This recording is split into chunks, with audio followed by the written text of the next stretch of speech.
Prophet's Song by Paul Lynch. Summary. A family tries to stay normal while Ireland stops being normal. Key points. A near-future Dublin dystopia told at street level, one household, trying to function while the state rewrites the rules in real time. The core tension is domestic and brutal. Eilish wants to keep her children safe and her husband back, but every official step becomes another trap. Setting and vibe. Modern Ireland with familiar schools, hospitals, checkpoints, and queues made unfamiliar by emergency powers, surveillance, and fear. Eilish's desire is simple: hold the family together. Her obstacle is systemic, a police state that turns routine life into a loyalty test.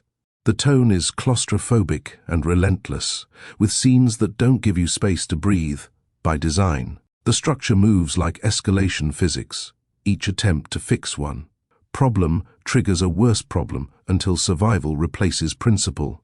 It suits readers who can handle intensity, moral pressure, and bleak realism. It may not suit anyone looking for distance, irony, or relief. What makes it different is how it treats bureaucracy as the weapon. The punishment is often process, not a single dramatic act. The plot engine, spoiler-free. Eilish Stack wants her home to remain a home. She wants her husband, Larry, to come back from what should be a routine, questioning, and she wants her children's lives to stay ordinary. What stands in the way is not one villain, but a sequence of official moves, emergency powers, new security organs, and rules that keep changing. Every time Eilish tries to do the responsible thing, comply, ask, apply, wait, she loses ground. The forward motion comes from pressure and deadlines, summonses, curfews, shortages, and the ticking sense that leaving tomorrow will soon become impossible. What this book is about.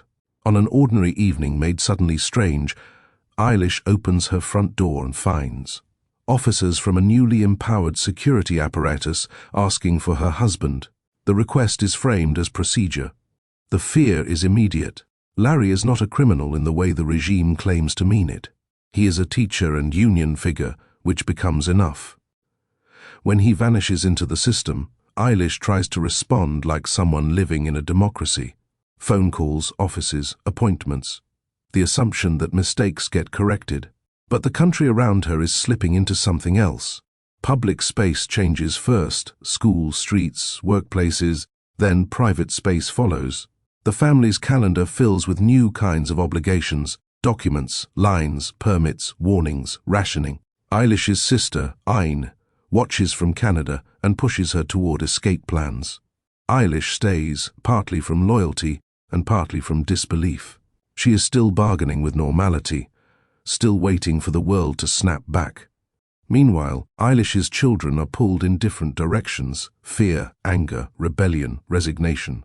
And the story keeps returning to the same question: how long can a parent protect a family when the state has decided that protection itself is suspicious? The domino chain, because the government wraps power grabs in national emergency language. People hesitate to call it what it is until it's already embedded. Because emergency powers remake policing into governance, a visit to your front door becomes a warning shot. Because questioning has no time limit and no transparency, turning up to cooperate can turn into disappearing. Because the system refuses to confirm or deny anything, families can't act on facts, so they cling to hope and lose time. Because dissent gets redefined as disorder, everyday institutions, schools, workplaces, start policing speech and association. Because conscription and loyalty tests reach into the home, protecting your child can turn you into the problem. Because scarcity and checkpoints reshape the economy, survival becomes transactional, money, access, and humiliation get traded. Because the state's violence is partly outsourced to paperwork, the punishment often arrives as waiting rooms, forms, and closed doors. Why it works, and what might not. What it nails. The book engineers dread through sequence. One state action triggers the next, and each reasonable response by Eilish produces a worse consequence. The story doesn't need twists because the mechanism itself is the suspense. You keep watching the margin for safety shrink. It also understands family as plot, not decoration. Children don't exist to symbolize innocence. They create real decisions with real costs. Where to sleep, what to risk, who to trust, what you can carry, what you can't fix, what might not work for everyone. The intensity is unrelenting. The style and scene design keep you inside Eilish's stress, which is powerful but exhausting. If you want clean pauses, reflective distance, or chapter breathing room, this book refuses that comfort. The narrative also commits to a narrowed lens. You do not get a broad strategic map of politics, you get lived consequences. Some readers will want more explanation of the wider conflict, but the point is that Eilish rarely gets that explanation either. Key characters, no spoilers. Eilish Stack, mother and scientist, the story's nerve center, forced into impossible choices. Larry Stack, husband, his disappearance turns procedure into terror. Mark, eldest son, the pressure point where adolescence meets state power. Molly, daughter, the family's fragile line between childhood and threat. Bailey, younger son, the child whose needs pull Eilish into the system's machinery. Ben, infant son, the constant weight of care, timing and vulnerability. Simon, Eilish's father, dementia, and moments of clarity that cut through denial. Aine, Eilish's sister in Canada, the outside eye pushing escape and sending help. Carol Sexton, family friend, practical support, and a route for hiding and movement. Maeve, smuggler contact, the offered exit that forces Eilish to choose between hope and action. Themes and ideas. The book's central idea is not authoritarianism is bad. It's that authoritarianism arrives as a set of steps that feel, individually, survivable. Eilish keeps choosing the least disruptive option, comply, wait, try again, and the plot shows how that logic gets exploited. It's also about how institutions relabel reality. The state doesn't only arrest people, it alters what counts as truth, what counts as danger, and what counts as acceptable grief. Eilish's attempts to use normal channels become plot evidence that the channels have been hollowed out. Finally, it's a story about family love under pressure, not sentimental love, but logistical love. Love as carrying, bargaining, shielding, and enduring, until love demands the one decision Eilish keeps postponing. Full plot summary. Spoiler warning, the next section reveals major plot points and the ending. Eilish Stack lives in Dublin with her husband Larry and their 4 children. The country is already under a right-wing government, but the family is still living as if the old rules basically apply, until 2 GNSB officers arrive at the house asking for Larry, and Eilish feels the first crack in that assumption. Larry goes to the GNSB headquarters because he believes cooperation will keep things contained. He is told there is an allegation, but no details and no due process. The encounter doesn't resolve anything, it simply marks him, and the family's future starts getting decided by forces they can't question. A teachers' union rally turns into a state crackdown. Soldiers charge the demonstration, people are arrested, and Larry disappears into detention without charge. Eilish searches for him through official channels, but every inquiry becomes another closed door, and the silence itself becomes the message. As the regime tightens, violence becomes visible in public life. Boys are arrested for anti-government graffiti, protests are crushed, and curfews harden the city's rhythms. Eilish tries to keep the household normal anyway, but normal now requires caution, omissions, and constant monitoring of what can be said. Eilish attempts an escape route through paperwork. She applies for documents so the family can leave for Canada. The application is denied because Larry has been arrested, turning a legal process into a cage.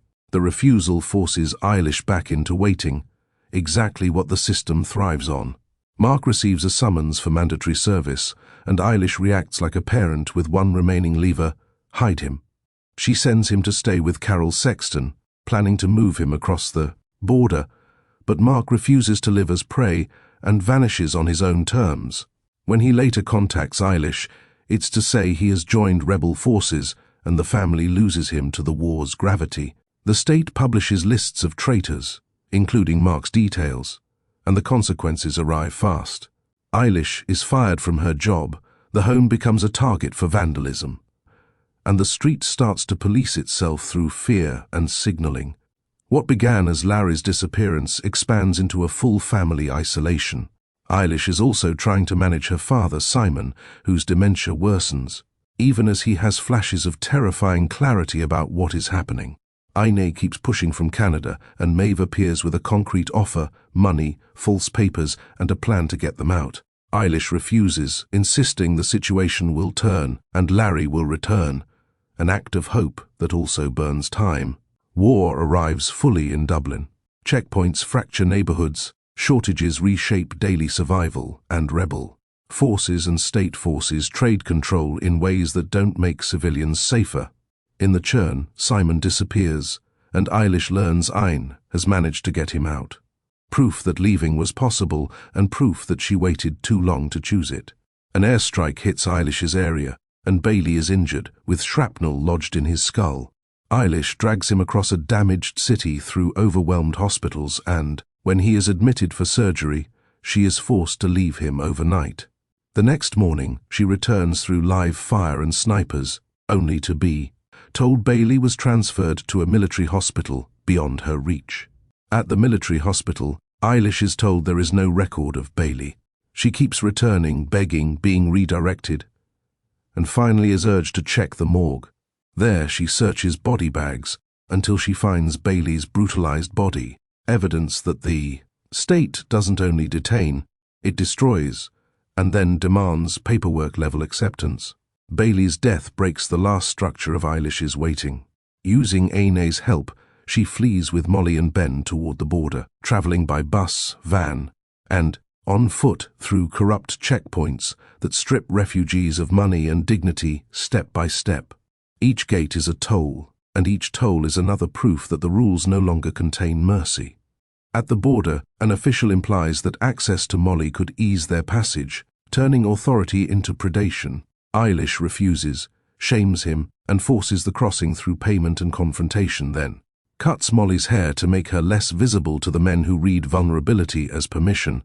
The family gets through, but the cost is not just money. It's the loss of any remaining belief in decency by default. In Northern Ireland, Eilish, Molly and Ben are funneled into a warehouse-like holding space with other displaced people. They wait again, this time in exile conditions, until they are finally moved at night to the sea. Boats and rafts are the last passage, and Eilish drives her children forward anyway, insisting they go because staying in the dark is surrender. The ending leaves their fate unresolved as she commits to the crossing. The point of no return. The point of no return is Bailey's disappearance into the military hospital system and Eilish's discovery of his body. After that, wait and comply is no longer a strategy. It's complicity with annihilation. So the plot locks onto flight, whatever it costs. The domino chain, cause, effect, spoilers. Because emergency powers remake law as discretion, the GNSB can summon Larry without accountability. Because Larry believes the procedure still protects him, he reports in and becomes traceable. Because the rally is treated as a threat, the state arrests protesters and Larry disappears. Because the state replaces answers with silence, Eilish loses time while trying to do this properly. Because conscription reaches Mark, Eilish hides him, and that pressure pushes him toward the rebels. Because Mark is labeled a traitor, Eilish is punished through work and community, and the home becomes a target. Because war turns the city into checkpoints and airstrikes, Bailey is injured and pulled into collapsing hospitals. Because security overrides care, Bailey is moved to a military hospital and effectively erased. Because Eilish finds Bailey tortured and dead, she chooses flight over hope and starts the border journey. Because the refugee pipeline is corrupt, the crossing includes extortion and threats, yet Eilish forces the passage and commits to the sea. Who should read this? If you like dystopias that feel plausible because they are built out of paperwork, fear, and ordinary settings, this will hit hard. If you want a plot that moves through concrete scenes, doorstep visits, hospitals, checkpoints, rather than abstract political allegory, it delivers. If you want comfort, catharsis, or the sense that decency will reassert itself, it will likely feel punishing. But if you want a book that makes it could happen here feel like a sequence of choices, not a slogan, this is exactly that. If you like this, try The Handmaid's Tale, Margaret Atwood, State power seen through one woman. 1984, George Orwell, Language, Fear and Forced Reality. The Wall, John Lanchester, Borders, Exclusion and Cold Inevitability. The Road, Cormac McCarthy, Parent-Child Survival Under Ruin. Milkman, Anna Burns, Menace Saturating Everyday Life. Blindness, Jose Saramago, Society Collapsing into Brutal Improvisation. Exit West, Mohsin Hamid, Flight, Borders and Dislocation. A Children's Bible, Lydia Millett, Family Dynamics Inside Apocalypse. We, Yevgeny Zamyatin, The Original Blueprint of Managed Lives. The Plot Against America, Philip Roth, Authoritarian Drift in Familiar Streets. The Final Word. Prophet Song is a survival story disguised as a domestic novel. A mother tries to keep a household intact while the state turns care into risk. It's brilliant at making escalation feel inevitable, and it asks you to endure that inevitability without relief. More insight, less noise. Explore the full range at taylortailored.co.uk.